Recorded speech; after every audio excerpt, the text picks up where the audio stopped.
ay minsan panghango sa mga tunay na pangyayari. Ito ay ibinahagi ng isa nating masugid na tagapakinig. Ayon sa kanya, ang kwentong ito ay matagal nang nangyari sa probinsya ng kanyang ina. Karanasan ito ng kanyang lolo Ando noong binata pa lamang ito. Batay sa kanyang pagsasalaysay, noong mga panahong iyon ay laganap ang mga kababalagan sa lugar ng lolo niya. Gayon din ang mga pangyayaring may kinalaman tungkol sa mga aswang. Kung kaya halos lahat ng tao noon sa kanilang lugar kapag umaalis o kaya'y lumalabas ng bahay ay may bitbit na bayong na naglalaman ng iba't ibang bagay na pangontra at sandata laban sa aswang. 19 anyos ang lolo ni Ramil nang magkaroon ito ng hindi magandang karanasan sa mga aswang. Pero hindi siya mismo ang naapektuhan, kundi ang kanyang pinsan. Saksi lamang siya sa mga pangyayari. Minsan kasi ay nayaya si Ando ng kanyang pinsan at matalik na kaibigan na si Mikoy. Nakiusap ito sa kanya na kung maari ba raw siyang samahan nito sa kabilang bayan. Pagkat niyaya daw siya ng kanyang nililigawan na makipiesta. Bagay na ikinagulat naman at ipinagtaka ni Ando na kanyang binuska pa ang pinsan at kababata. Na paanong nangyaring niyaya pa ito ng kanyang nililigawan. Gayong napakatorpe umano nito. Nangiti lamang si Mikoy at sinabi yun daw ang alam niya. Pero ang totoo ay matinik umano siya pagdating sa babae. Nasabi pa niya ay tahimik lang daw kasi siya kung dumiskarte. Pumayag naman si Ando sa paanyaya sa kanya ng pinsan. Basta uuwi rin daw sila kagad sapagkat maraming gawain ang naghihintay sa kanya sa kinabukasan nung araw na iyon. Tumango naman si Mikoy at nagkasundo silang magpinsan. Kinagabihan noon, habang kumakain sila Ando ng kanyang mga magulang at kapatid ng hapunan, ay sinamantala niya ang pagkakataon upang makapagpaalam. Hindi namang kaagad nakasagot ang kanyang mga magulang. Ilang sandali pa ang lumipas bago nakapagsalita ang mga ito. Na tila ba pinag-isipan pa muna nilang mabuti ang sasabihin. Naunang nagsalita ang ina ni Ando at sinabi nitong wala naman sanang problema, basta mag-iingat lamang siya. Sunod na nagsalita ang kanyang ama at sinabing mag-iingat sapagkat marami ang kumakalat na mga balita na ang bayan na iyon ay kinaroroonan ng ilang pamilyang nagmula sa angkan ng mga aswang. Dagdag pa nito ay baka mahawaan pa silang magpinsan kung hindi sila magiging maingat. Nagpasalamat naman sa kanila si Ando at sinabing sila naman ay mag-iingat. Napilitan nga lang rin daw siya dahil sa pinapupunta si Mikoy ng nililigawan nito. Naawa naman siya sa pinsan pagkat walang makasama. Nabiglang natawa ang tatay ni Ando at tila ba hindi makapaniwala na mayroon ng babae sa buhay ni Mikoy. Na hanggang sa makatapos na sila sa pagkain ay doon na lamang umikot ang kanilang usapan. Nang sumapit ang kapistahan sa nasabing bayan, maaga pa ay naghahanda na sila Ando at Mikoy. Kung todo postura ang magpinsan. At halos may kalahating oras nananatili sa harapan ng salamin sa pag-aayos ng kanilang mga sarili. Partikular na sa kanilang mga buhok. Na humahalimuyak pa ang kanilang mga inilagay na pamada. At bago sila umalis, ay minsan pang nagpaalaala ang mga magulang nila sa kanila. Nang dumating sila doon sa lugar, ay nakaramdam sila ng kilig at pagkasabi dahil sa kasiyahan. Tinanong ni Ando ang kanyang pinsan kung saan ang bahay ng kanyang nililigawan na sinasabi niyang kumumbita sa kanya. Matagal bago ito nakasagot at nung huli ay napakamot na lamang ng kanyang ulo at sinabing wala naman daw talaga siyang nililigawan at wala ring kumumbita sa kanya. Sinabi lang daw niya iyon para sumama si Ando. Dahil alam niya kasing hindi ito sasama kung basta na lamang sila magpupunta doon na wala namang bahay na tutuluyan upang doon makikain. Sinabi ni Mikoy na maaari naman silang makikain sa kahit kaninong bahay. Pagkat ganun sa probinsya kapag araw ng pista, ayaw sana ni Ando sapagkat nahihiya siya. Pero naroon na sila. At sayang din naman yung pagpunta nila kung hindi pa nila sasamantalahin yung pagkakataon. Sinabi ni Ando sa kanyang pinsang si Mikoy na siya ang mauna at susunod lamang siya. Bagay na hindi naman tinutulan ni Mikoy. At may pagyayabang pangang sinabing walang problema at siya daw ang mauuna. Kaya nasabi ni Ando sa kanyang pinsan na ibang klase talaga ito pagdating sa pagkain.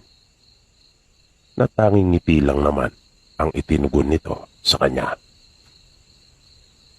Sa kanilang patuloy na paglalakad-lakad ay may pinasukan si Mikoy na isang bakuran. Marami ang mga taong naroon na walang tigil sa kakaparoon at parito.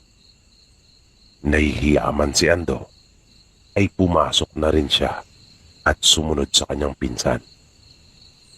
May kalakihan ng bahay kaya naisip nilang magpinsan na may sinasabi sa buhay yung may-ari. Maya-maya pa ay may napansin si Ando na isang matandang babae na nakatayo lamang sa may gilid. At nang mapatingin siya dito ay nakita niyang kinawayan siya nito. Nagdalawang isip naman si Ando pagkat nahihiya siya. Pero nang muli siyang mapatingin sa babae ay muli din itong kumaway sa kanya. Na sinisenyasan siya nito na lumapit. Kung kaya wala nang nagawa pa si Ando. At nang nasa harapan na siya ng matandang babae ay sinabi nitong kumain lang sila at huwag mahiya. Kainin umano nila ang lahat ng kanilang maibigan dahil inihanda niyang lahat ng mga iyon para talaga sa mga taong makikipamyesta sa kanila at papasok sa kanyang bahay. Biglang napapulala si Mikoy at hindi napigilan ang kanyang kasiyahan dahil sa mga sinabi nung matanda. Kaya sinaway naman ito ni Ando at sinabing umayos pagkat dayo lamang sila doon sa lugar. Kahit paano ay naging komportable si Ando dahil sa mga sinabi nung matanda. Kaya lumapit na silang magpinsan sa mesa. Dumampot sila ng tag-isang plato at naglagay na ng pagkain sa kanilang mga pinggan. Habang kumakain na sila, paminsan-minsan ay napapasulyap sila sa ibang mga taong naroon. Nahuhuli nila ang mga itong nakatingin sa kanila ng hindi maganda. May pagkakataon pa ngang nakangisi pa yung iba sa kanila habang tinitingnan sila ng mga ito. Bagay na nagpapakabang talaga kay Ando. Magkagayon pa man ay talagang inubos ni Mikoy yung lahat ng pagkaing inilagay niya sa kanyang plato, na napapansin ni Ando na halos mahirapan na ito sa kanyang paghinga, pero patuloy pa rin sa ginagawang pagkain na hindi talaga pinapalampas at tinikmang lahat ng pagkain naroon at inihahain pa sa mesa. Nilantakan talaga nito ang masasarap na putahing naroon. Pero si Ando ay nakontento na sa pagkain kanyang kinuha. At dahil sa naramdaman niyang pagkailang sa ibang mga taong naroon, kung kaya naman, minadali na niya ang pagkain. At niyaya na rin ang kanyang pinsan na umalis na sila mula doon sa bahay na iyon. Pinagmadali na rin niya ito. Kakamot-kamot pa nga ng ulo si Mikoy bago sila umalis sa kinauupuan nila malapit sa mahabang mesa. At bago sila tuluyang makalabas ng bakuran, ay naroong muli ang matandang babae at tinanong sila. Kinamusta sila nito kung kanila bang nagustuhan ang kanyang mga inihandang pagkain. At kung nabusog naman ba raw sila. Mabilis namang sumagot si Ando at sinabing nagustuhan nila ang mga pagkain kanyang inihanda at nabusog silang magpinsan.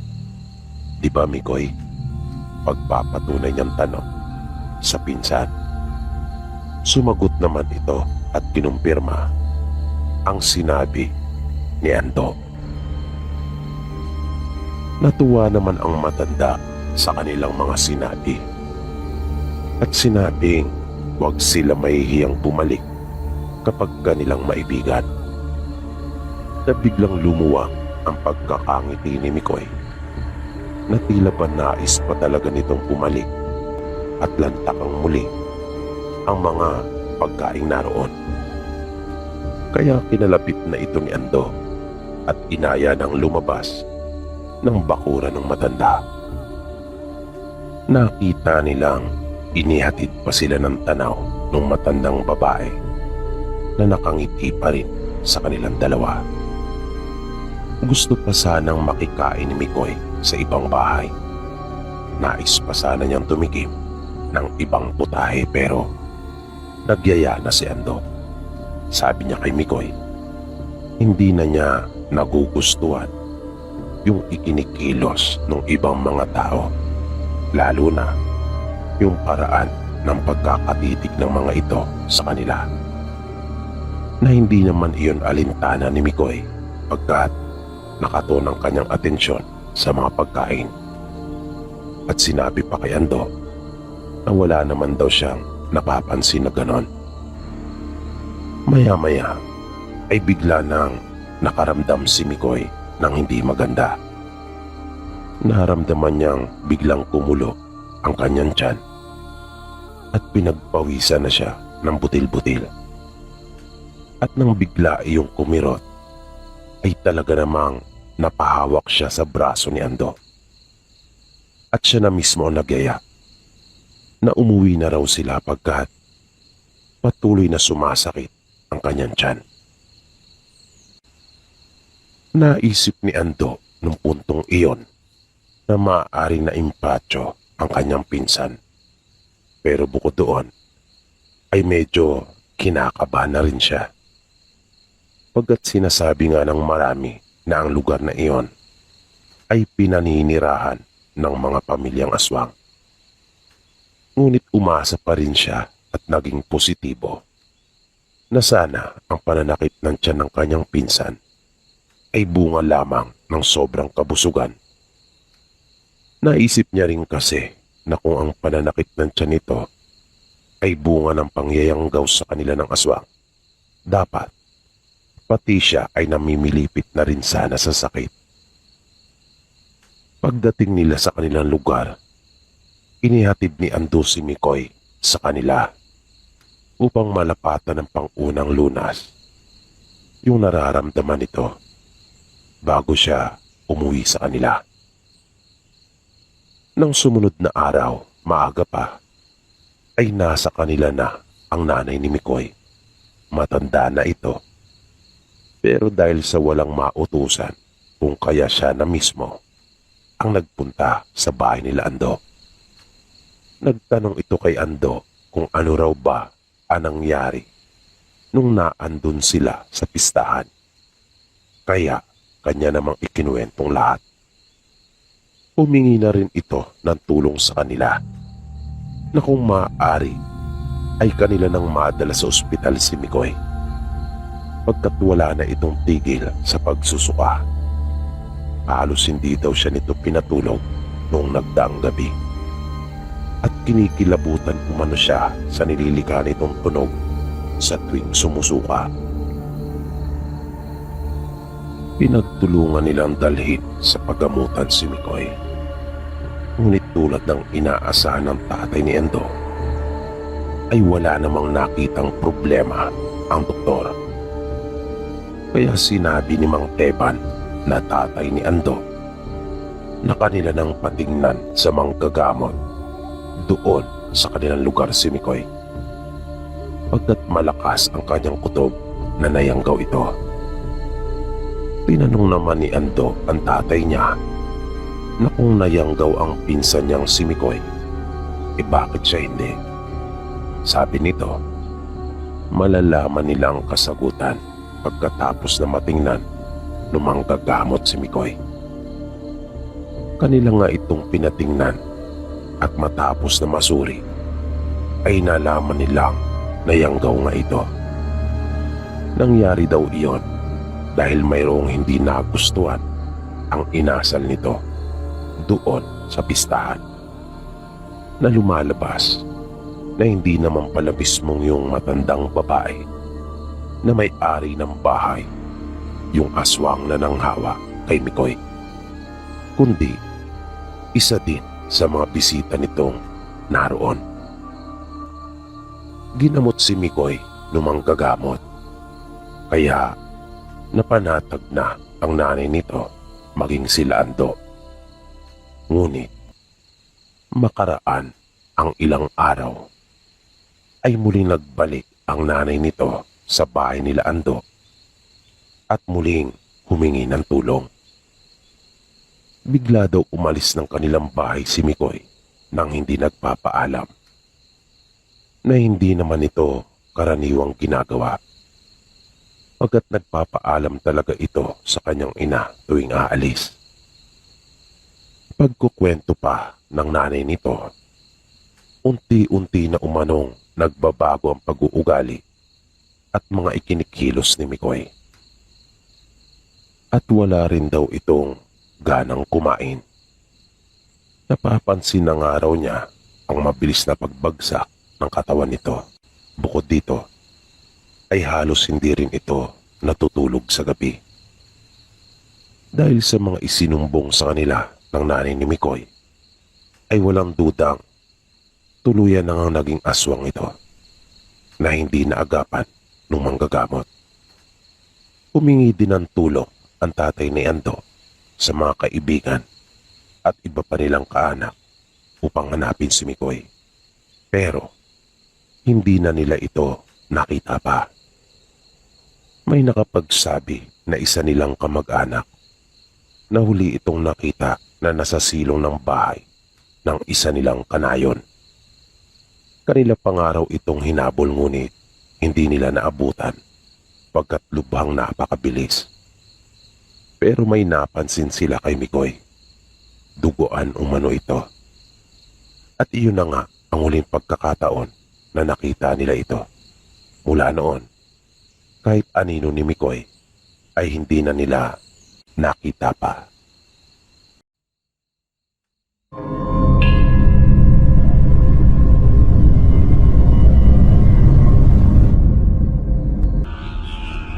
Halos pulat ng mga nakakatakot kong karanasan ay naganap nung ako po ay binata na. Pero hayaan niyong ang ibahagi ko muna sa inyo ay yung una kong naging karanasan. At ito ay nang minsang mangisda akong muli dun sa ilog. Lagi naman po naming ginagawa yun noon. Kung minsan ang kasama ko ay yung nakababata kong kapatid. Kung minsan naman ay yung pinsang ko. Pero nung pagkakataon na yon ay ako lamang mag-isa. Bali umalis ako noon ng bahay namin nung mga pasado 2:00 na ng hapon. At dumating ako dun sa ilog ng mga pasado 3:00 na rin. Dahil malayo ang ilog na yun sa amin. Ang gamit ko noon sa panguhuli ay yung sirang kulambo namin na tinagpian ko lang. Nainip kasi ako noon sa amin kaya nagpasya akong mangisda. At naisip ko rin na malaking bagay kung makakahuli ako ng marami para may maiulam kami sa kinagabihan. Doon nga pala sa tinitirahan namin noon ay bihira ang mga bahay. Malayo kasi kami sa kapihasnan at may kahirapan talaga ang buhay. Ang tatay namin noon ay sa Maynila nagtatrabaho at buwanan kong umuwi. Bali pinapadala niya lang kami. Pero di sapat ang ipinapadala niya dahil may bisyo din ito. Mahilig itong uminom ng alak at malakas manigarilyo. Kaya sa kahit anong paraan na nalalaman namin ng mga kapatid ko, ay tinutulungan namin si nanay noon. At isa na nga rito ang pangunguha na mga pwede naming may ulam sa araw-araw. Nung mga panahong ito rin, ay di na po ako nag-aaral. Tinapos ko lang ang high school. Nagpaubaya na lang ako sa dalawa ko pang kapatid na kasalukuyan nag-aaral noon sa elementarya. Di naman kasi nila ako kayang paaralin sa kolehiyo. At yun na nga po, nang nasa ilog na ako, habang inihanda ko yung kulambo na siyang magsisilbing pinakalambat ko, ay nagtaka ako nang mapadako ang paningin ko sa isang bahagi ng ilog. Dahil nalimas ang tubig sa parting iyon at may dumadaloy lang kaunti sa may gilid, na nakapagtataka kung saan na napunta yung tubig noon. Dahil natatandaan kong yung parte pa nga ng ilog na yon ang pinakamalalim. At ang higit pang ikinagulat ko at talaga namang ikinamanga ay yung mga nakita kong iba't ibang uri ng isda na nakakatuwa silang pagmasdan dahil nagtatalunan ng mga ito. Kaya sa tuwa ay mabilis kong pinuntahan yung bahagi ng ilog na iyon. Na nainis pa nga ako sa lumang kulambo na dala ko dahil naging sagabal pa ito sa akin pagkat sumasabit-sabit ito sa mga halaman na aking dinaraanan, na akin namang hinahaltak na lang dahil nga sa pagmamadali. Naisip kong bahala na kung masira ito at magkaroon ng maraming butas. Aayusin ko na lang sa loob-loob ko pa noon.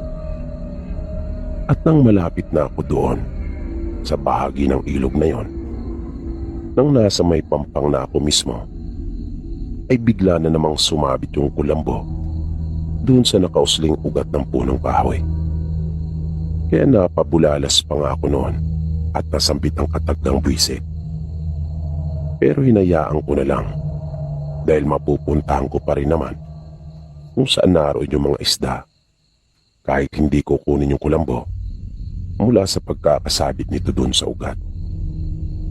At magagawa ko pa rin mailagay yung mga isda sa natitirang parte ng kulambo. Hindi kasi talaga ako nagdadala ng anumang lalagyan. Sagapa lang kasi ito. Lalo pa nga't malayo ang nilalakad. Ang ginagawa ko kasi sa mga nahuhuli ko ay tinutuhog ko ng baging kung minsan naman ay yung pinaka-balat ng kawayan.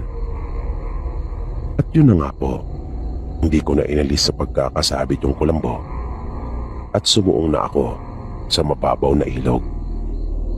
At akin ang pinuntahan yung mga isda. Nasa sobrang babaw ng tubig ay hindi pa nga ito lumampas sa aking paa. Natanging palampakan ko lang ang nabasa. Pero laking gulat ko nang malapit na ako sa kinaroroonan ng mga isda. Nang bigla kong nakita ang malaking alon ng tubig na nagtaka talaga ako kung saan iyon nagmula. Nawala na akong nagawa pa at di ko na iyon naiwasan. Umampas iyon sa aking katawan at sa isang kisap mata ay biglang nanumbalik sa dating lalim yung ilog. Habang ako naman ay nagpapaikot-ikot dahil sa lakas ng pagkakampas noon sa akin. At parang napakalakas din ng agos ng tubig na nahihirapan talaga akong maiposisyon ng tamang aking sarili upang makalangoy. At bakit parang may ipo-ipong tila humihila sa mga paa ko pa ibaba ng mga sandaling iyon? Dahilan para hindi ko magawang maibalanse ang aking katawan. Nung puntong iyon ay kinabahan na talaga ako. Ang buong akala ko ng mga sandaling iyon ay katapusan ko na talaga. Pero bigla akong nabuhayan ng pag-asa nang maalala kong nakasabit nga pala yung kulambo na hawak ko sa ugat ng isang punong kahoy. At maaari akong kumuha doon ng lakas. At iyon nga ang aking ginawa. Humawak akong mabuti sa kulambo at hinatak ko para makabalanse ako. At upang mailapit ko rin ang aking sarili doon sa pampang. Mauubusan na ako noon ng hangin, kaya nagmadali na ako.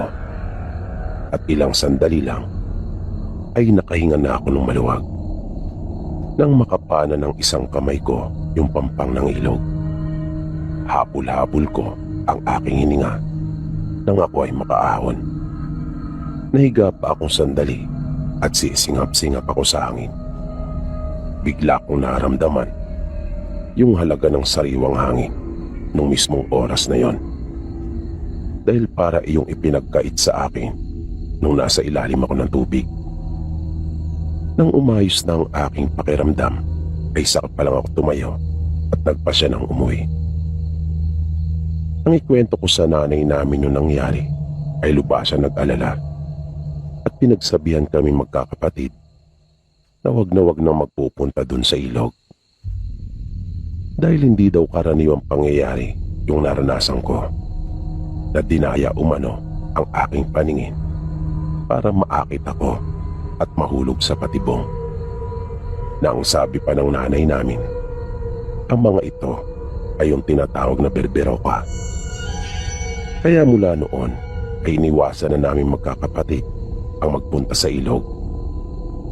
Ganun din yung mga pinsan namin dahil ikinuwento namin sa kanila yung nangyari sa akin.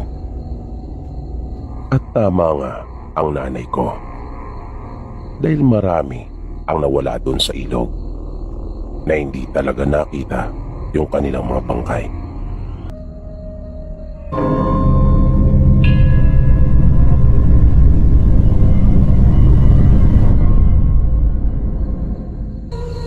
Kwento ito ng aming angkan. Karanasan ito ng lolo ng nanay ko na si Lolo Antonio. Nangyari ito doon sa kanilang probinsya sa Visayas. Noong mga panahong iyon ay nagbibinata pa lang si Lolo Tunying. At noong mga panahong ding iyon ay laganap ang nangyayaring mga kababalagan sa kanilang bayan na hindi na mabilang sa daliri ang mga napaslang. Sabi ng iba, sigalot at awayan tungkol sa lupa ang siyang itinuturo nilang dahilan. Yung iba naman ay mga tulisan ang pinaghihinala ang may gawa. Pero ang karamihan, lalo na ang pamilya nila Lolo Tunying, ay aswang ang pinaniniwalaan nilang gumagawa noon. Minsan, nang galing sila sa isang handaan, ay ginabi na talaga sila ng pag-uwi. Medyo maliwanag ang buwan noong mga pagkakataon na iyon. Nang papadaan na sila sa may simbahan, ay nagkabiruan sila. Sinasabi kasi ng karamihan sa kanilang lugar na mayroon umanong lumalabas doon. Nakakatakot kasi ang itsura nito. Makapanindig balahibo dahil sa luma na naitayo panahon pa ng Kastila. Pero maliit lang ito kumpara doon sa simbahan na nasa mismong kabisera. At nang nasa harapan na sila ng simbahan, ay bigla silang nakakita ng isang napakalaking aso na mabilis tumatakbo. Ngunit nang mapadaan ito sa malaking puno, ay nakapagtatakang bigla iyong naglaho. At ang nakita nila ay figura na ng isang tao na mabilis tinungo yung likurang bahagi ng simbahan. Sa takot nila, ay nagmamadali na nilang nilisan yung lugar at nagsiuwian na sa kanya-kanyang bahay. Hindi na nila itinuloy pa yung plano magtipon-tipon at mag-inuman doon sa maliit na kubo na kanilang pinagtatambayang magkakaibigan. Kinabukasan na magkita-kita sila, ay kalat na yung balita ukol sa isa na naman nilang kanayon na namatay. Sa pagkakataong iyon, ay isang babae ang binawian naman ng buhay matapos itong makunan. Base sa usap-usapan ay uminom daw yung babae ng katas ng halamang pampalaglag. Pero mariin naman iyong itinanggi ng asawa at sinabing maayos naman ang kanilang pagsasama, kung kaya walang dahilan para gawin niyon. Maayos din umano ang pagdadalang tao nito.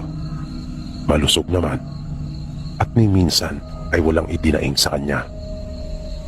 Hindi nga raw niya akalaing mangyayari iyon, kung kaya nabigla siya nang mamalaya na lang na wala ng buhay ang kanyang asawa at nagkalat yung dugo sa kanilang higaan.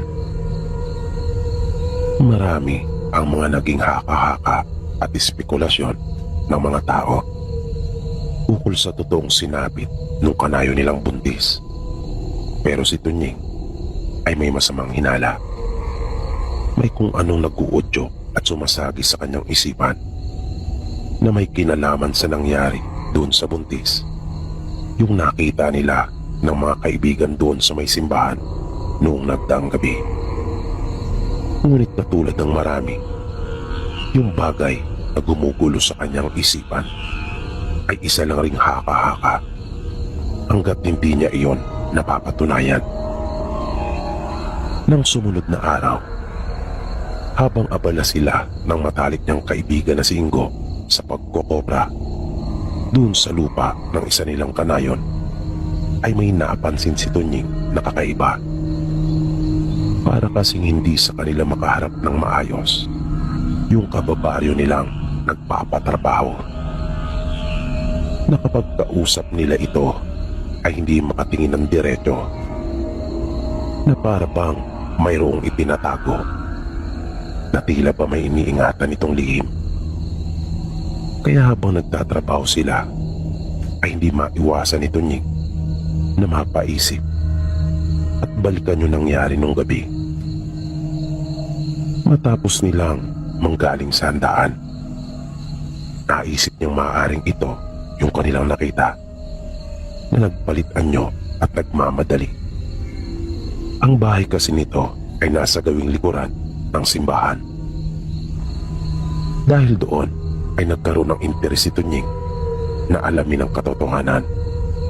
Pero kailangan niya pang magmatsyag at maging maingat, pagkat naisip niyang hindi siya dapat mahalata nito na kanya na itong pinagdududahan.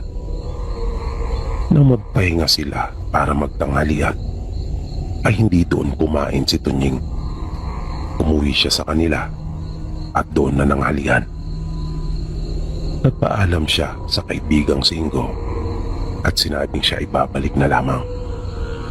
Nang magtanong ito sa kanya kung bakit doon pa siya kakain sa kanila at hindi doon sa inihanda nung nagpapatrabaho, ay nakaramdam siya ng konsensya dahil hindi pa niya masabi sa kaibigan ang kanyang dahilan.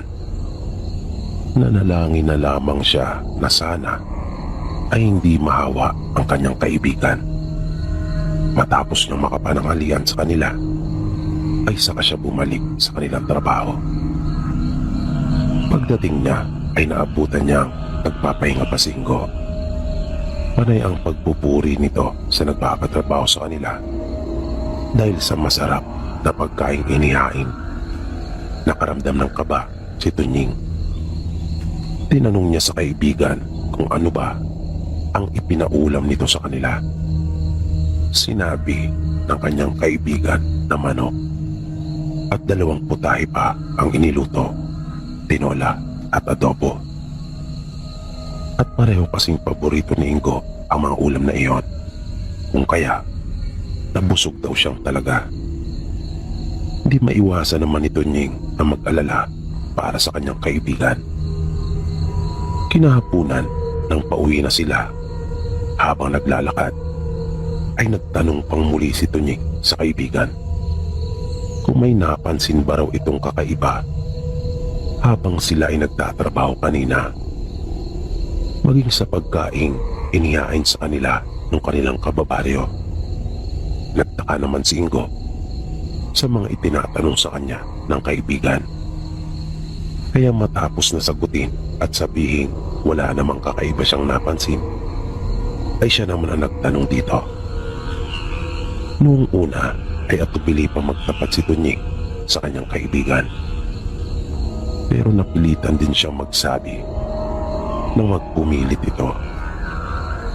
Sinabi niya sa kanya na para kasing hindi sa kanila makaharap yung kanilang kanayon, na tila ba mayroon itong iniiwasan at itinatagong lihim na hindi umano makatingin sa kanila ng tuwid kapag nakikipag-usap.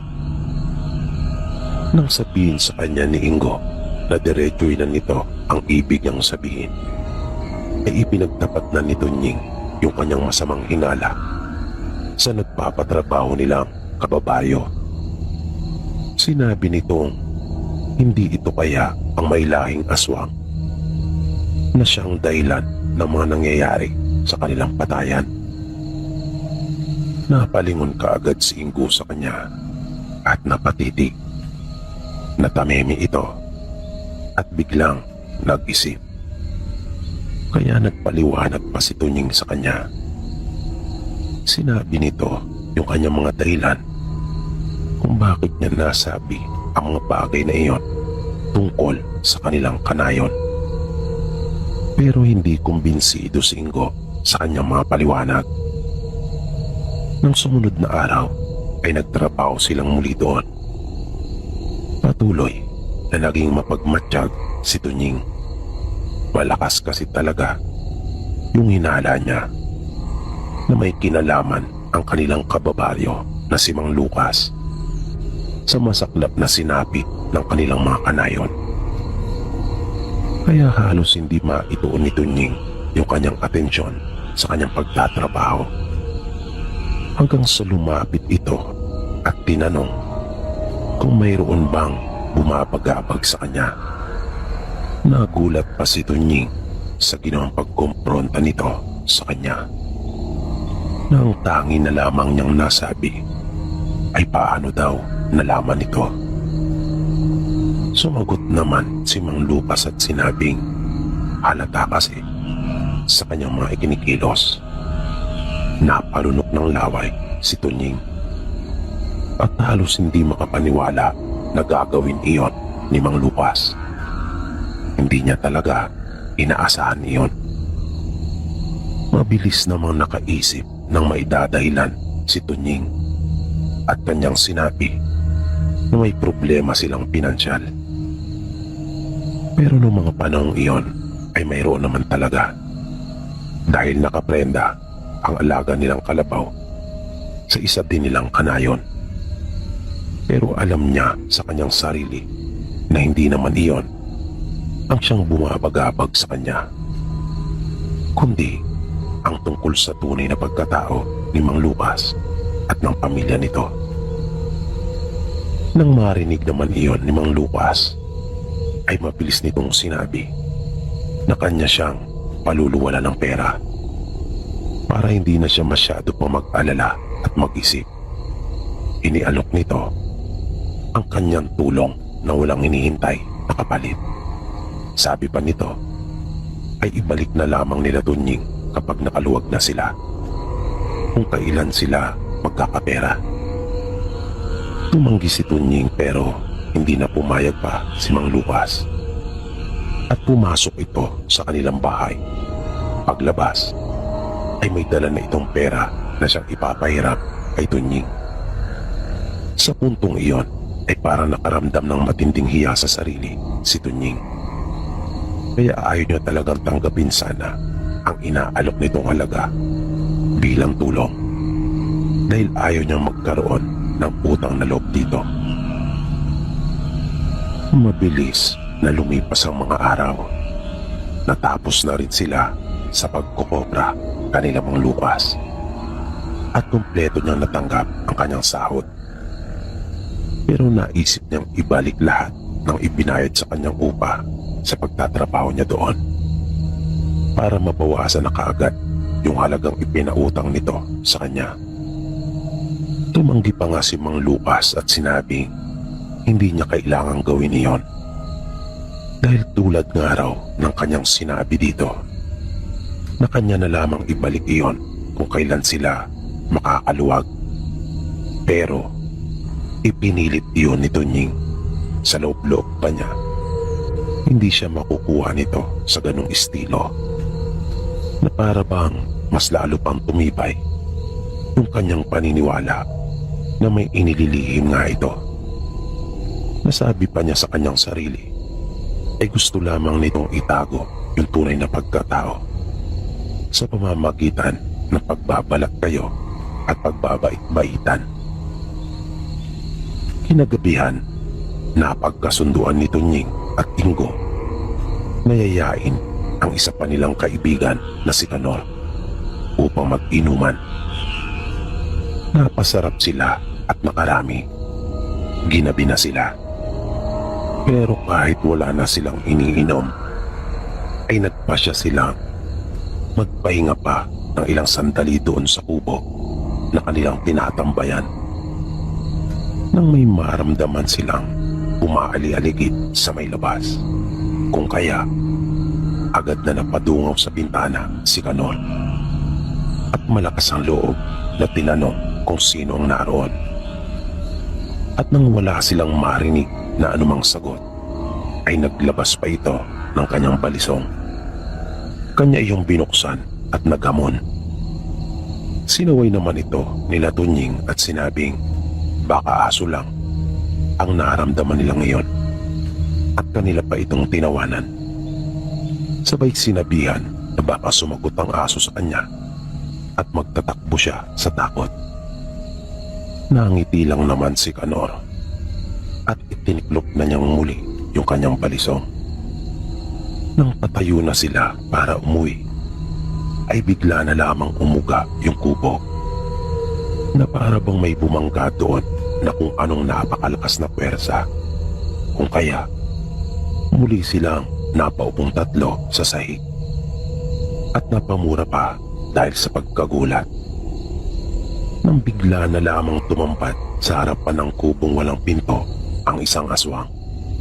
Humihingal ito at naglalaway na nakayukong bagya at nakadipa pa ang mga kamay.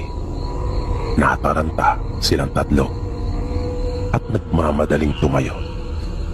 Sa isang iglap ay nakita nila Tunying na nasa labas na si Kanor na mabilis nang tumatakbong palayo matapos na tumalon sa may bintana. Kung kaya, mabilis na rin silang sumunod ni Ingo. Halos magkandara pa sila, makalayo lamang doon. Nang mapasulyap nga sila kay Kanor, ay nakita na nila itong mabilis nang tumatakbong palayo mula doon sa kubo. Matapos niyang tumalon sa bintana noon. Kaya mabilis na rin silang kumilos at sumunod ni Ingo. Una nilang narating ay ang bahay nila Kanor, pagkat iyon ang pinakamalapit doon. Hindi pa sila halos makapaniwalang magkakaibigan sa kanilang naranasan. Bagaman laganap na kasi yung mga kwento tungkol sa aswang doon sa kanilang bayan, ay iyon pa lang ang unang pagkakataon na nakakita sila ng malapitan, na talagang ilang di pa lamang ang layo nito mula sa kanila. Naisipan nila ni Ingo na doon na lang muna magpalipas ng gabi kanila Kanor, at pumayag naman ito nang sila ay magpaalam. Habang nakahiga sila at hindi pa dinadalaw ng antok, ay minsan pa nilang pinag-usapan yung nangyari sa kanila. Katakot-takot na kantyaw ang inabot ni Kanor sa kanyang mga kaibigan na Tunying at Ingo. Bigla kasing nawala ang tapang nito at agad nananakbo. Si Lolo Tunying naman noong mga oras na iyon ay iba ang naging pakahulugan sa biglaang pagsulpot na iyon ng aswang. Naisip niyang baka nagalit si Mang Lucas sa kanya nang ibalik niyang lahat ang kanyang sahod para mabayaran na kaagad yung nahiram niyang pera. Naisip rin ni Tunying na baka nahalata na siya nito. Lumipas ang ilang araw habang si Tunying ay nasa kanilang bahay at nagpapakain ng kanilang mga alagang hayop, ay biglang dumating si Kanor. Nakiusap ito sa kanya na kung maaari ba raw na siya ay samahan nila sa gagawing panliligaw. Pumayag naman si Tunying at kanila ding inaya si Ingo. Nang patakip silim na ay nagkita-kita sila doon sa kanilang napagkasunduang tagpuan at magkakasabay na pumunta sa bahay ng nililigawan ni Kanor. Pagdating nila doon ay naging malinaw kanila Tunying kung bakit nagpasama sa kanila ang kanilang kaibigang si Kanor. Pagkat bukod pala kay Kanor ay may iba pang manliligaw ang kanyang nililigawan. Ang dami pala niyang karibal at may mga kasama ring barkada ang mga ito. Habang naroon si Kanor sa loob ay matyaga naman naghintay sila Tunying sa labas. Mahigit 1 oras din silang naghintay doon hanggang sa makita na nila si Kanor na lumalabas na ng bahay at magkakasama din silang umuwi. Habang nasa daan ay panay pa ang pagkukwento ni Kanor tungkol sa ginawa niyang panliligaw. May pagmamalaki pa nitong sinabi na malaki ang kanyang tsansa sa nililigawan kumpara sa kanyang mga karibal. Kaya masayang masaya ito. Nang biglang naudlot yung masaya nilang kwentuhan, nang may namataan silang mabilis na tumatakbo patungo na naman doon sa likurang bahagi ng simbahan. Napabulala si Tunying at nabanggit pa ang pangalan ni Mang Lucas. Kaya napatingin sa kanya kapwa sila Ingo at Kanor, na si Ingo nga ay hindi na nakapagpigil pa at tinanong ang kaibigan kung paano naman ito nasiguro. Hindi kagad nakasagot si Tunying. Hindi ito nakaimik. Nang si Kanor naman ang magtanong kung paano niyang nasabi na si Mang Lucas iyon, at tanging salitang basta lamang ang kanilang narinig na itinugon nito. Dahil doon ay pinaalalahanan siya ng kanyang mga kaibigan na mag-ingat sa kanyang mga binibitawang salita, na huwag umanong basta-basta na lamang magbibintang at baka kanya iyong ikapahamak. Hindi na nagsalita pa si Tunying, pero sa kanyang sarili ay tila ba hindi na magbabago pa ang kanyang isipan tungkol kay Mang Lucas. Pagkat malakas talaga ang kanyang kutob at buong kanyang paniniwala na ito yung aswang na gumagambala sa kanilang lugar. At para matapos na yung kanilang mga pagtatalo tungkol sa kung sino pa talaga yung aswang, ay biglang nagsalita si Kanor na kung payag daw sila ay magbantay at magmatsyag nung gabi ding iyon doon sa may simbahan, para kanila na umanong makapatunayan at malaman na rin kung sino nga ba talaga ang aswang sa kanilang baryo. Dagdag pa nito, malaking tulong umano ang gagawin nila para sa lahat nilang mga kanayon. Pero natawa si Ingo at may halong pang-iinsulto na sinabing paano nila gagawin iyon, at ang lakas daw ng loob na magyaya ni Kanor. Gayong una naman daw itong tumatakbo kapag naandyan na sa kanilang harapan ng aswang. Pero seryosong sinagot ni Kanor si Ingo na hindi na umanong mauulit pa yung nangyari nung nakaraan. Naunahan lamang daw ito ng sindak, kung kaya napatakbo siya. Sabay labas na naman ang kanyang balisong. Hindi na rin umimik pa si Ingo at sinabing payag umano siya at nakahanda na. Kanilang tinanong si Tunying kung pumapayag ba ito sa naisip na iyon ni Kanor. Tumango lamang ito at sumenyas. Lumakad na sila papunta doon sa may simbahan. Nakakatakot talaga ang itsura noon, na masasabi mo talaga na para bang hindi iyon pinamamahayan ng kabanalan, kundi kasamaan at kadiliman ang siyang lumulukob doon sa lugar. Idagdag pa yung nakakatakot din na kapaligiran nito at yung malamig na simoy ng hangin na nanunuot sa kanilang mga kalamnan. Na habang palapit na sila ng palapit sa simbahan, ay parang ayaw ng iakbang pa ni Tunying yung kanyang mga paa. Parang gusto na niyang umatras. At sa palagay niya, ay ganun din naman ang nararamdaman ng kanyang mga kaibigan. Pero dahil sa nagkahiyaan na, ay wala na silang magawang pare-pareho. Napasubo na sila. Pumili sila ng isang angkop na lugar kung saan sila maaaring maghintay at magbantay sa tabi ng nasabing simbahan. Mga ilang minuto din ang lumipas nang biglang nakakita sila ng lumabas mula roon. Ang akala pa nga nila noong una ay yung sakristan ang lumabas. Pero nang mapatapat ito sa ilaw, ay nakilala nila kung sino iyon. Yung pari pala na siyang nakadistino sa parokya. Tatayo na sana si Kanor upang bumati at magbigay galang sa pari, ngunit pinigilan siya nila Tunying at Ingo. Dahil naisip nilang sigurado magtataka iyon kung bakit sila naroroon. At baka mapag-isipan pa sila ng hindi maganda. Nakita nilang umalis yung pare, kung kaya nanatili pa sila doon. Pagkat ang inaasahan talaga nilang makita ay si Mang Lucas. Pero mahigit isang oras na ay hindi pa rin nila nakikita kahit ng anino man lamang nito. Kaya nasabi ng dalawa kay Tunying na maaaring nagkakamali nga siya ng hinala tungkol kay Mang Lucas. Pero mapilit si Tunying at sinabing maghintay pa sila. Tutal naman daw ay naroon naman na sila.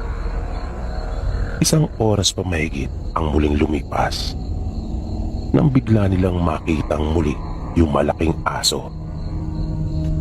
At nagtuloy-tuloy ito sa likurang bahagi ng simbahan. At nakita nilang pumasok yun doon. Na animoy may isip na alam kung paano buksan yung pinto. Lalo sila nagka-interes na maghintay pa doon. Nung mga sandaling iyon, ay tila nawala na yung kanilang atensyon kay Mang Lucas. Iba na rin ang kutob ni Tunying. Hanggang sa abutan na sila doon ng umaga. Paalas 4 na ay hindi pa nila nakitang lumabas yung aso. At hindi rin nila nakitang bumalik ang pare. Naisip naman nila na maaring doon na natulog sa kanyang pinuntahan yung pare, pero yung mga katanungan sa kanilang isipan ay biglang nagkaroon ng kasagutan. Nang makita nilang lumabas yung pare pasado alas 5, kaya naman nagkaroon na sila ng isipan na hindi kaya yung malaking aso at yung pare ay iisa. Nangilapot silang tatlo tungkol sa kaisipan na iyon. Umuwi silang tatlo na hindi naliliwanagan, sa halip ay lalo pang dumami ang mga tanong sa kanilang mga isipan. Matapos nilang makauwi ng mga bandang tanghali ay pumutok na ang balita ukol sa isang bata na kanilang kanayo na naman ang nawawala. Hindi maipaliwanag ng mga magulang nito kung paano nangyari iyon. Pagkat nakita pa nilang mahimbing pa umano yung natutulog sa kuna nito. Kinahapunan na magkita-kita muli sila Tunying, Ingo at Kanor, ay kanilang napag-usapan ang tungkol doon. Kung kaya nagkasundo silang muli na magmatsyag doon sa may simbahan. Pero mag-inuman daw muna sila para may lakas sila ng loob na gawin yung pagbabantay. At yun nga ang kanilang ginawa. Nung patilim na, ay nag-inuman silang tatlo doon sa kubo. At nang maubos ang iniinom, ay nagpunta na sila doon sa simbahan. Nang naroon na sila, ay matyaga silang nagbantay. Ilang oras na ang lumilipas ay wala silang nakikitang lumabas mula roon. Lumalalim na ang gabi. Pero wala talaga. Kaya napagpasya nilang umalis na at sa ibang pagkakataon na lamang iyon ituloy. Pero laking gulat nila nang paglingon nila sa kanilang likuran ay naroon na yung aswang na naglalaway. Sa pagkakataong iyon ay nasaan yun ng aso yung mukha nito na may mahabang nguso at nakalabas pa yung mahabang mga ngipin. Pero ang katawan nito ay nasaan yung tao pa rin na walang anumang suot at napakamabalahibo. Kinuha ni Kanor yung kanyang balisong at binuksan. Akala nila Tunying ay lalabanan nito at susugurin yung aswang. Pero kabaliktaran ng kanilang inaasahan ang ginawa nito. Tulad dati ay muli itong nanakbo. Kaya dumampot na lamang sila Tunying ng bato at ipinukol iyon sa aswang. Nakaramdam sila Tunying at Ingo ng panghihinayang kung bakit hindi sila nagdala ng itak. Naririnig nila yung malakas na tunog na akala mo ay tambol sa lakas sa tuwing kanilang matatamaan sa katawan yung aswang. Pero parang napakatigas ng katawan nito na tila ba hindi nito iniindaman lamang iyon. At galit na inaangilan pa sila na nang makabuelo ay nakita nilang sila na ang susugurin. Kaya mabilis na rin silang tumakbo habang nagsisigaw. Pero sinundan sila nito. Humingi sila ng tulong. Nang mapalingon si Tunying ay nakita niyang mga 3 dipa na lamang ang layo nito sa kanila at kanyang natitiyak na maabutan na sila nito. Nang bigla silang makarinig ng isang malakas na pagagupit at may pumailan lang na isang malakas na tinig. Narinig nila ang malakas na pag-atungal ng aswang na nasaktan. Paglingon nila ay nakita nila si Mang Lucas na may hawak na latigo at paulit-ulit na hinampas yung aswang na wala namang nagawa pa kundi ang sanggain na lamang iyon ng kanyang mga kamay, na itinabo na lamang niya ang kanyang mga braso sa mukha at ulo. Rinig na rinig nila yung lakas ng hagupit na sabi pa ni Tunying ay parang nakakangilo. Hanggang sa umalis na yung aswang at mabilis nang tumakas. Nakita nilang sinundan pa iyon ni Mang Lucas at hinabol.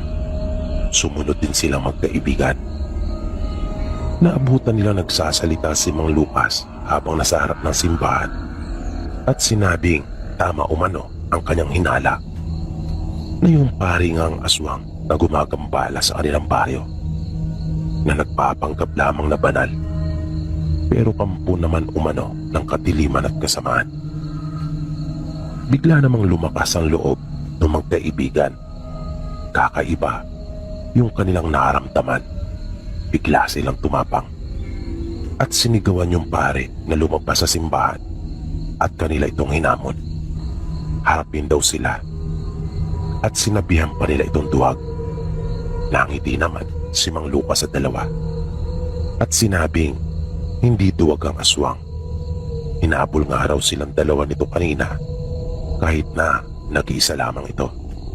Biglang natahimik yung dalawa at nagkatinginan na lamang. Sinabi ni Mang Lucas na nagawa na niya ang dapat gawin kung kaya uuwi na siya. Biglang napakapit yung dalawa sa braso ni Mang Lucas at sinabing kanila na raw itong sasamahan. At doon na sila nakitulog sa bahay nito. Kinaumagahan, habang nag-aagahan, ay doon nila nalaman na angkan pala sila Mang Lucas ng babaylan. Mula pa sa kanyang mga ninuno ay pawang mga manggagamot na sila mula pa ng pasimula, na mga lihitimo at katutubo ng isla ng Panay. Pagkatapos nilang mag-almusal ay kanilang pinuntahan ang simbahan. Medyo nagulat pa si Mang Lucas nang hindi na niya abutan doon ang pare. Nakaalis ito at nakatakas. Nagawa nitong maputol ang inilagay niyang orasyon na magkukulong sana sa aswang hanggang sa mamatay na ito doon. Kung kaya, nasabi ni Mang Lucas na may mataas din palang nalalaman yung pare. Simula noon ay naging kaibigan na nila Tunying si Mang Lucas at nang huli pa nga ay tinuruan din sila nito ng kanyang mga nalalaman pagkat walang magmamana ng kanyang abilidad, pagkat ayaw naman ng kaisa-isa nitong anak na babae. Hindi na rin nila ikinuwento pa na minsan nang napaghinalaan ni Tunying si Mang Lucas na siya ang aswang. Sabi ni Lolo Tunying Sir Pipi, minsan ay nagkakamali talaga ang tao sa ginagawa nitong paghuhusga at desisyon. At minsan din, ang nakikita nating maputi ay siya pala talagang masama, na nagbabalat kayo lamang ang mga ito.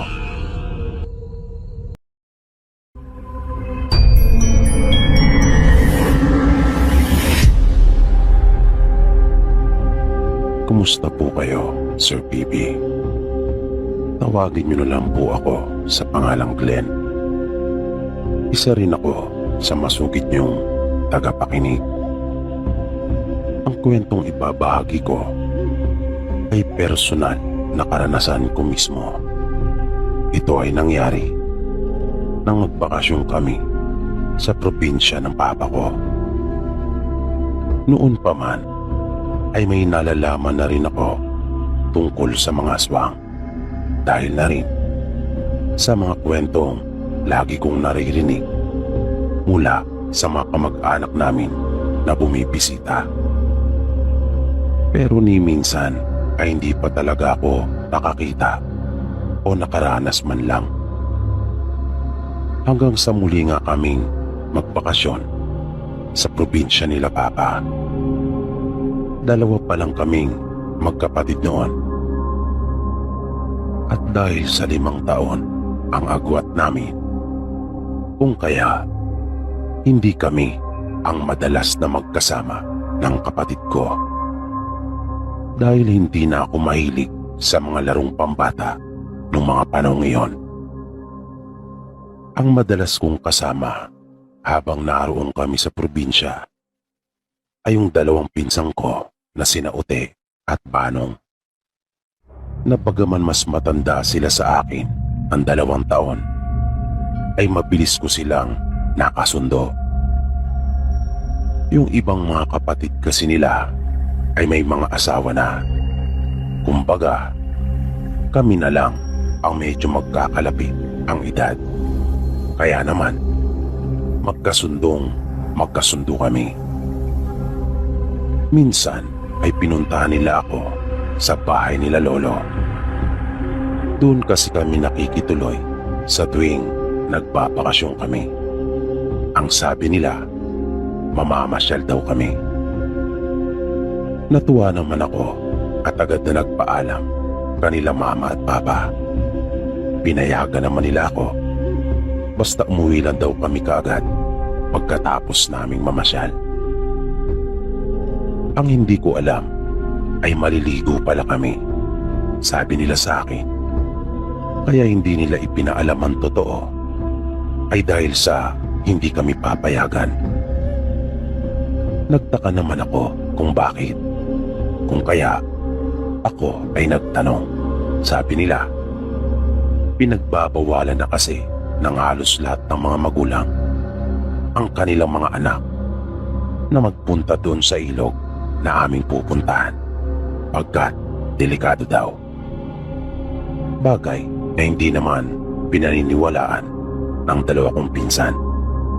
Sabi pa nila, masarap maligo sa nasabing ilog at marami ding mga isda. Sabi ko naman sana ay sinabi nila sa akin para nakapagdala man lang ako ng bisan. Sabi ni Ute, hindi talaga sila nagdadala ng bisan kapag pumupunta doon dahil mahalata sila. Kaya naitanong ko kung paano kami maliligo. Sabi nila, maliligo daw kami ng upot-ubad at sabay pa silang nagtawanan. Pagdating namin doon, gamit ang dala niyang itak, ay agad na tumagpas ng kawayan si Banong at ginawa iyong sibat. Habang si Uti naman ay inilabas ang kanyang tirador. Nang huli na muna sila ng isda. Paminsan-minsan ay sinusubukan kong gamitin yung tirador, pero hindi ako makatama.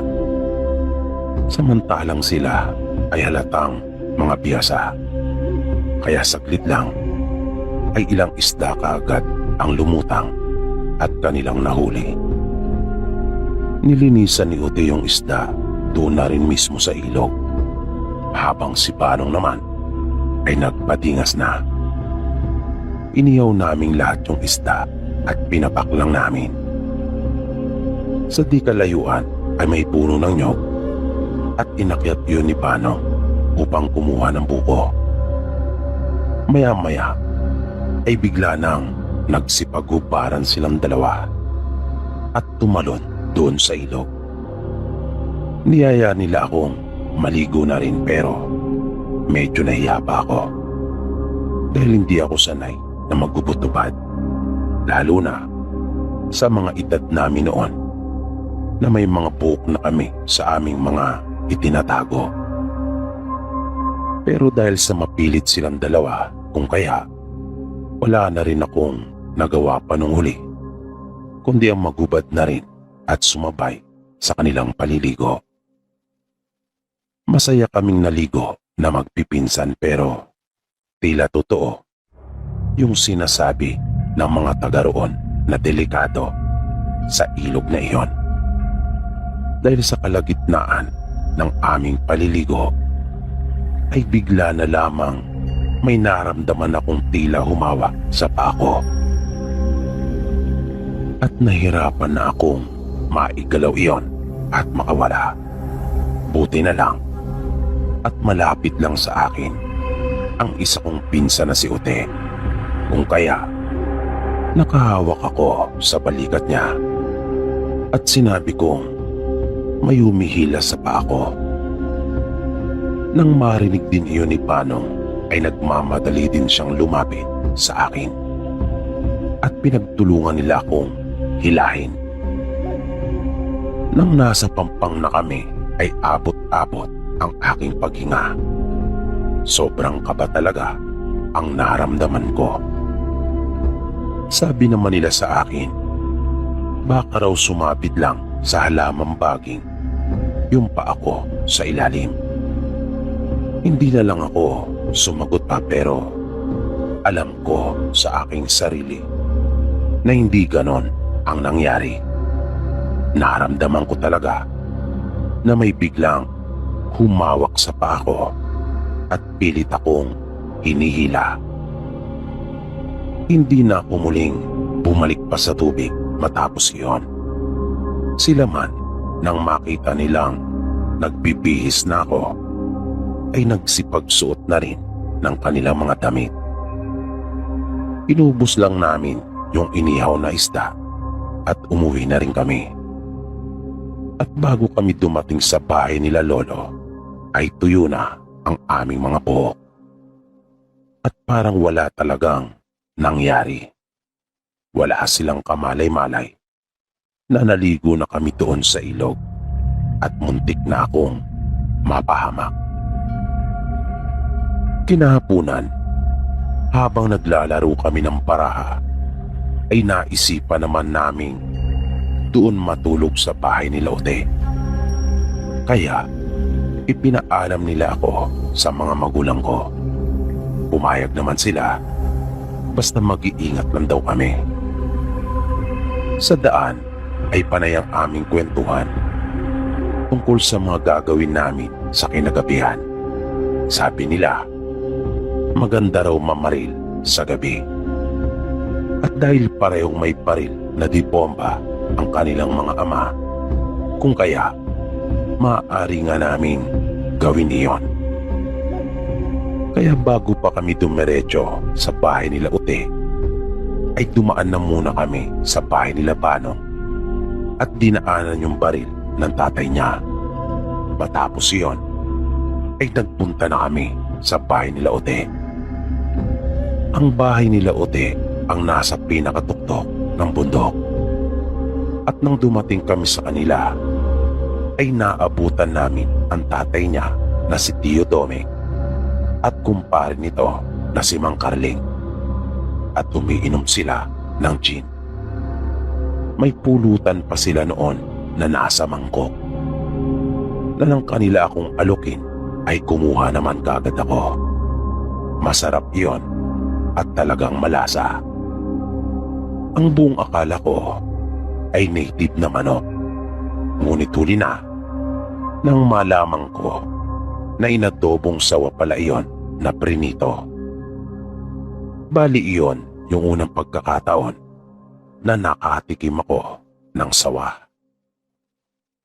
Napansin nila na may dala si Bano na dibomba.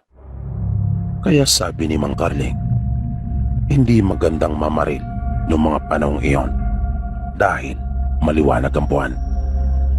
Sa mga susunod na araw umano ang mas mainam. Inutusan si Ute ng tatay niya na manghuli ng manok at itinola para yun daw ang aming hapunan. Sinamahan namin siya sa panghuli ng manok at pagkuha ng luya at papaya. Nahumanga ako sa paraan ng kanilang panghuli doon. Kanya lang dinakma yung manok na nagsisimula ng mamahinga sa isang puno.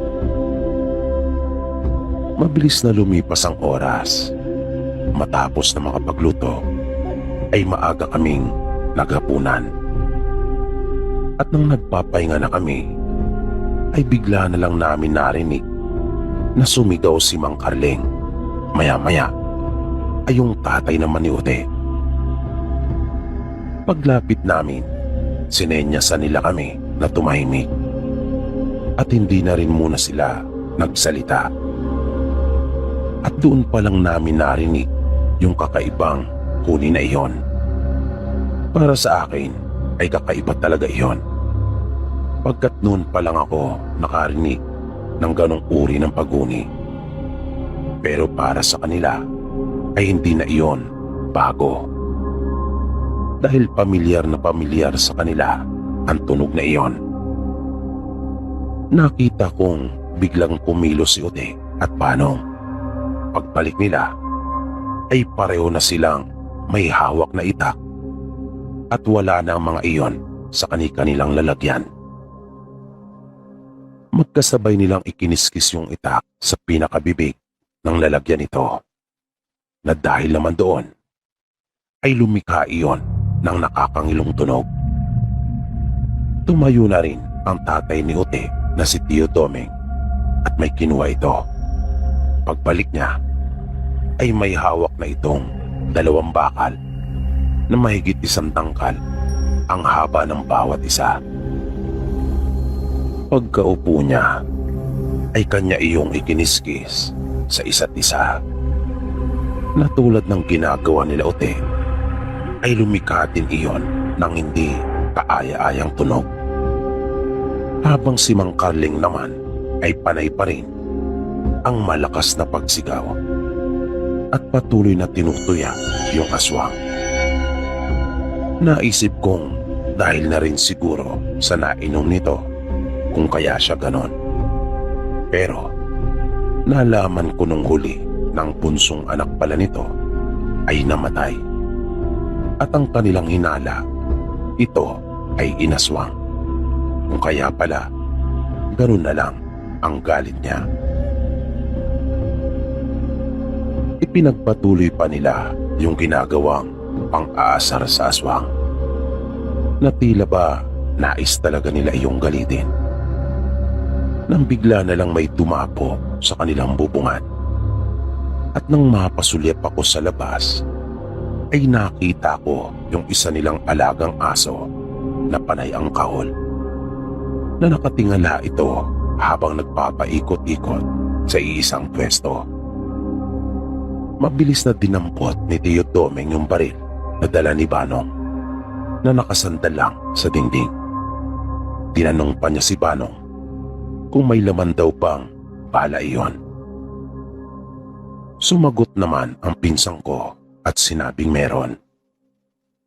Mabilis na ikinasa iyon ng tatay ni Ute at pinaputok. Pero parang hindi iyon ininda nung nasa bubungan. Sa halip, tila lalo pa iyong nagalit. Pakiramdam ko ay parang naglululundag na iyon doon sa may bubungan. Kaya muling nilagyan ng bala ni Tio Domeng ang baril at ikinasa. Pero bago niya iyon paputukin, ay dumampot siya ng kanin sa tabi ng kanilang pulutan na nasa mesa. Kanyang nilagyan ng kanin ang dulo ng baril at saka iyon pinaputok. Narinig naming tinamaan niyon at mabilis na lumundag mula sa bubong. Mabilis silang lumabas ng bahay kung kaya napasunod din kami. Ngunit hindi na namin iyon nakita pa. Katakot-takot na mura ang inabot ng aswang mula kanila Tio. Hinamon pa nga nila ito at sinabing bumalik at magsama pa raw ng iba. Bagay na nagpakaba sa akin. Dahil naisip ko na paano nga kung bumalik iyon at may mga kasama na. Nang wala na talagang pag-asa na kanila pang makita yung aswang, ay pumasok na rin kami sa loob ng bahay. Ipinagpatuloy nila yung kanilang pag-iinom. Kami naman ay naupo lang sa banig at nagkwentuhan. Sabi ni Ute, 2 barangay mula sa kanila ay naroon umano yung mga pamilyang pinaghihinalaang aswang. Iniiwasan daw nilang pumunta doon.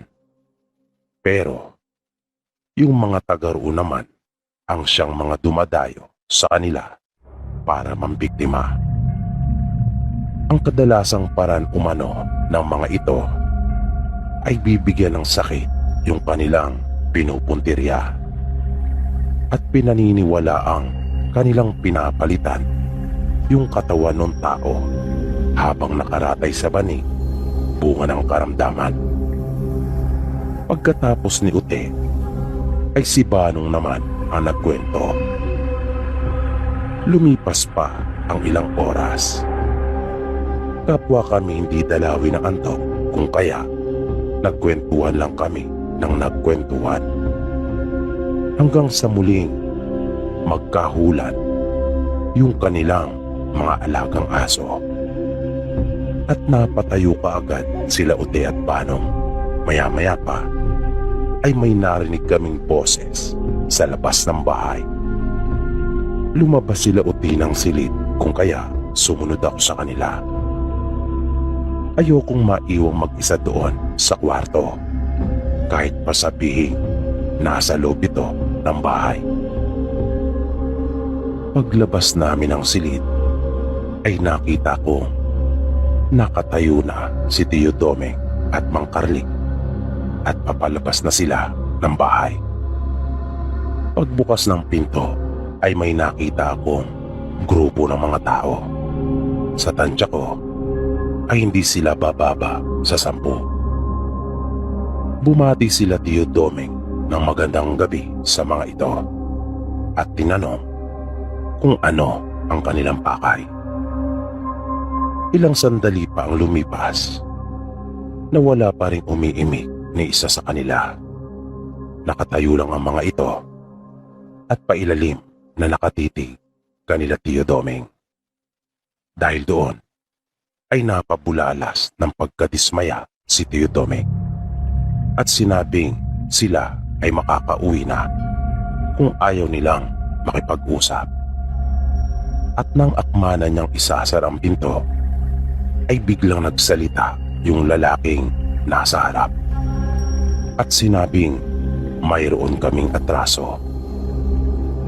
Malaki ang boses ng lalaki, mapalasik ang mukha nito at may mahabang buhok.